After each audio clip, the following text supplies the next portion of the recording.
So what we discussed now, if we are putting mathematically, so here the economic welfare is nothing but economic allocation, and this economic allocation is determined by economic institutions, and economic institutions in turn determined by P, which is political institutions.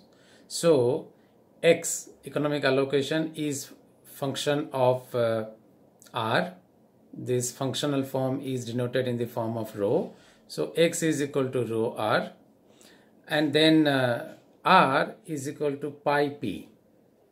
R, economic institutions, are function of political setup.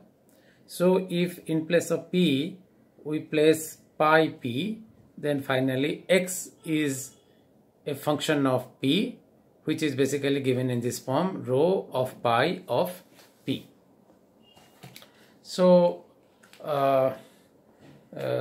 we conclude that the political setup, the form of political setup which determines the collective decision making, conflict resolving and all such issues, determine among others the type of economic institutions which a country experiences or having. And now these economic institutions in turn determine the incentives, economic allocation of resources, benefits, endowments, etc. And based on these incentives, the various economic agents like producers, consumers respond accordingly. So these incentives are conducive for capital accumulation, conducive for technological progress, conducive for expanding workforce, then with innovations and more capital, more workforce, the country prospers, economy prospers, and the country attains high economic growth. So that's why we have seen the advanced economies, particularly the OECD countries like US, UK, Switzerland, Luxembourg, Japan, Australia, New Zealand. These economies are having political institutions and economic institutions which are conducive for undertaking economic activity. So which are conducive for capital accumulation, conducive for expanding the enterprise and entrepreneurial activities, and for innovation and technological change. So the rich country political and economic institutions are such that the entrepreneurs and business face relatively secure property rights. See, secured property rights are essential for working hard, for undertaking innovation, for capital accumulation, so that the outcome, the benefits of all such activity can be retained by the person who is putting efforts. Okay, so the enterprises and business in rich economies are having conducive institutions which provide them secured property rights, which also provides them stable and orderly business environment.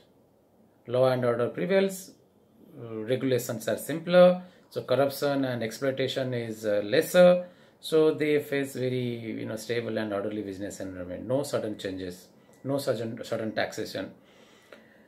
And the new entrants are also encouraged. There are lesser barriers to entry. So that's how, with all these conducive economic institutions and policies, the rich country economic activities prosper, and they continue to become rich, they continue to grow.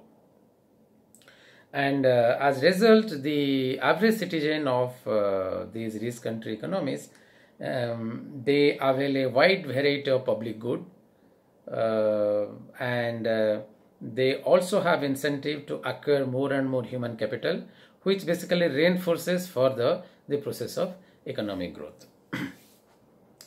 Now, when we are talking about economic institutions and policies, although these are broadly used as one term, economic institutions, but there are subtle differences between the economic institutions and economic policies. So economic institutions are more permanent, more enduring. The things like the security of property right, the contracts, and enabling environment for contract writing and obligations, ensuring obligations, and the barrier to entry. So all these are part of economic institutions, and the economic institutions basically provide the framework for economic policy making. So economic policies are like the introduction of a new tax or changing a tax rate, provide subsidy for some activity, or taking a decision related to interest rate through monetary policy. So these are more of short term, which vary in short run. So policies are basically framed under the framework provided by economic institutions. So in this part of our discussion, if there is no need for explicitly mentioning separately, depending on relevance, the institutions and policies, when we are talking about economic institutions, assume we are talking about economic institutions and policies. So until now, our broad conclusion is the political setup, the political economy matters for long-term economic prosperity and for achieving high economic growth.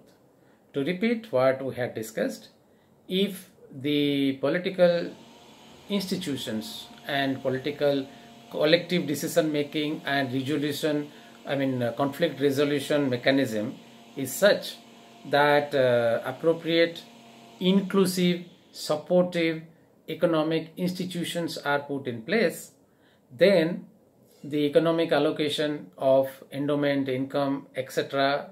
will be such that all the stakeholders respond appropriately, and the economic prosperity continues through capital accumulation, innovations, technological change, etc.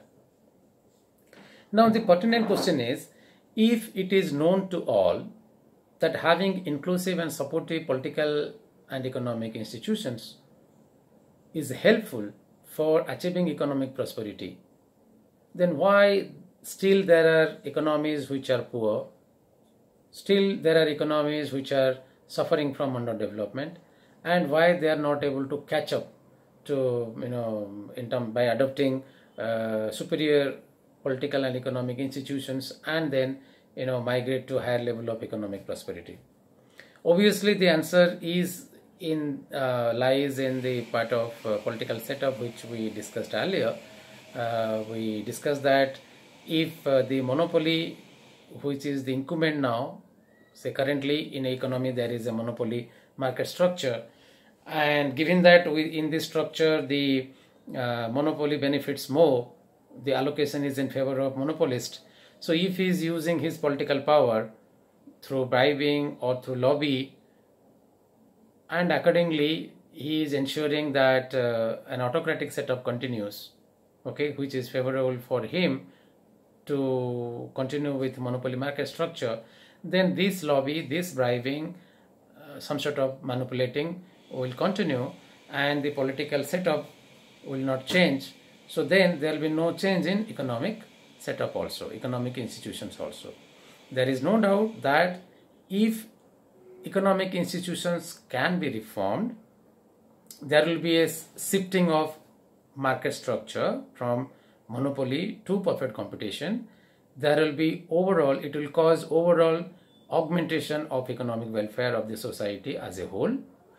But this reform, this outcome will not come if the political setup continues to be autocracy, which is favorable to monopolists, and monopolists continue to bribe handful of people who are taking decision and continues with the setup. It is not only will happen in autocracy, it can happen in democracy also, where things are not transparent, where leaders are corrupt. So still the monopoly can lobby and continue with the existing policies. It is not a problem of underdeveloped or poor economies alone. This is also a problem of the rich countries, which became evident during the global financial crisis. See, among several factors which are thought to be causing the global financial crisis of 2007, one important aspect was there was a feeling that the banks are undercapitalized. The majority of banks in America and Europe, US and Europe, were having capital to asset ratio of less than 5%. So they were over leveraged. So when banks are undercapitalized, they are over leveraged. The shock absorbing power of the banks is weak. So if there are loan delinquencies with limited capital, the owners and the bankers or shareholders of the bank will not able to absorb large part of shock. So that will create a the crisis of confidence and create a liquidity crisis or bank run. And moreover, when the stakes is low, if the capital to asset ratio is low, then the promoters also go for excessive risk taking, and they will undertake very risky lending activities in search of high returns, but there will be high probability of loan delinquencies and making loss on loans. So fearing this, there are many experts who have suggested that there is a need to raise the capital to assets ratio of the banks to make the banking system safe and resilient. But then the banking lobby didn't allow that. There are suggestions that the capital to asset ratio should be raised to 20 to 30%.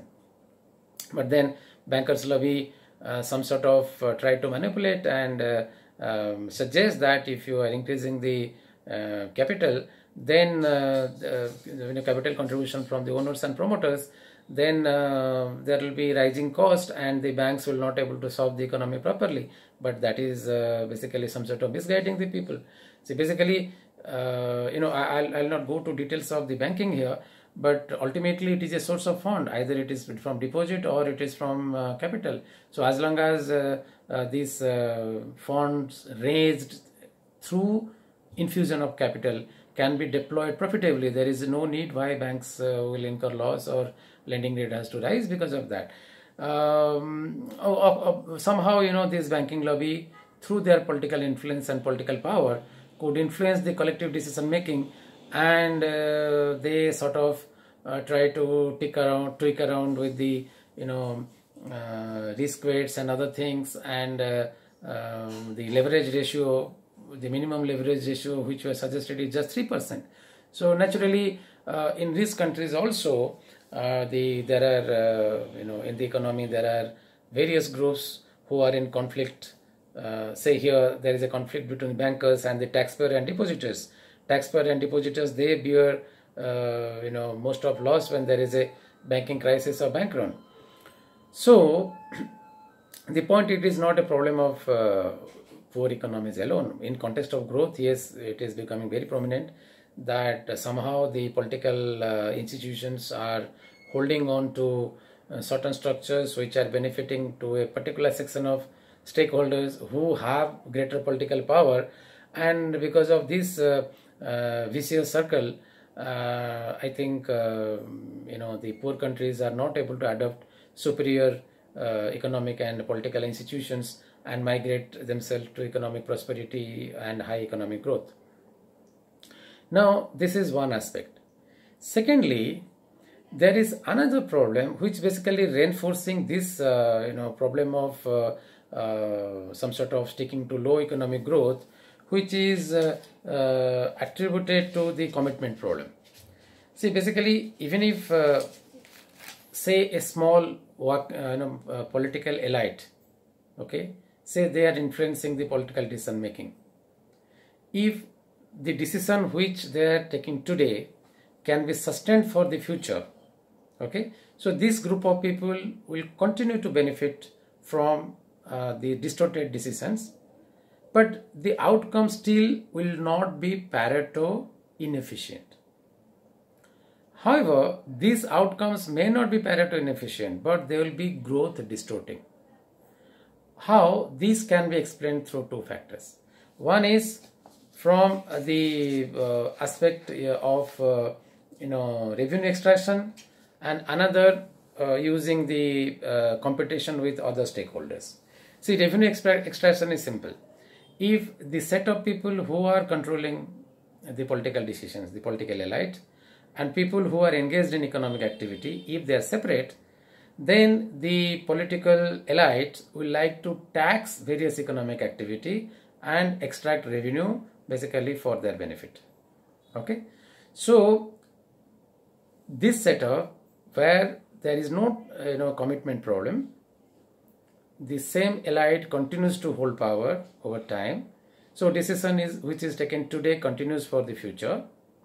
In that, even if it is not Pareto inefficient, means no other group is losing when one particular group is benefiting, so not Pareto inefficient, but these are growth distorting, because by imposing tax on the people who are engaged in economic activity, the political elite will try to extract revenue for their benefit. The problem is even more serious when we'll take into account the competition with other groups. Assume this political elite also is engaged with some economic activity, in some production activity, and it fears that there is another group who are their potential competitors, and if the other group becomes powerful, there is a chance of losing their political power. Then what the political elite can do, it can use some sort of factor price manipulation strategy to make the other group, which are their competitors, weaker. Say the political elite is engaged in one particular industry, and the competitors are engaged in another industry. So the political elite, through manipulation of their political power, can impose some tax on the product of their competitors. So with imposition of this tax, the cost of production increasing, so the price has to be raised for the product of the competitors, and that may lead to less demand of factors of production. Some factors of production like labor and capital, which were formerly used, now will be free. And the political elite now can use this surplus factors of production like labor and capital in their own industry and benefiting at the cost of their competitors. Even there could be further distorting policies which can be directly applied to make the competitors weaker. These distorted policies are put under political displacement motive. Okay, so when there is a fear, there is another group which can become powerful over time and can put challenge to the authority of this political elite in future. So to counter that, the authorities can adopt some political displacement related distorted policies which will make the competitors weaker, and the political elite will continue to have its power. So the point which I am trying to make is, not only the political structure, the political system and the political institutions, if they are manipulated by a handful of people who are benefiting from the existing system, will not allow to migrate to an optimal option which is superior. Okay, so not only that possibility is ruled out, secondly, because of commitment problem, okay, so if the elites continue to be holding the power, okay, they will adopt some revenue extraction policy or policies weakening their competitors, which are growth distorting, although the outcome is not Pareto inefficient. Okay, so I think in next couple of lectures we'll be discussing these issues formally by using models for consumer behavior, model for the producer, and the equilibrium decision making as we're doing in the growth theories. So integrating the fundamental factors with the issues which we discussed in growth theory in a similar framework, we'll discuss how institutions and political economy matter for long-term economic growth. Thank you.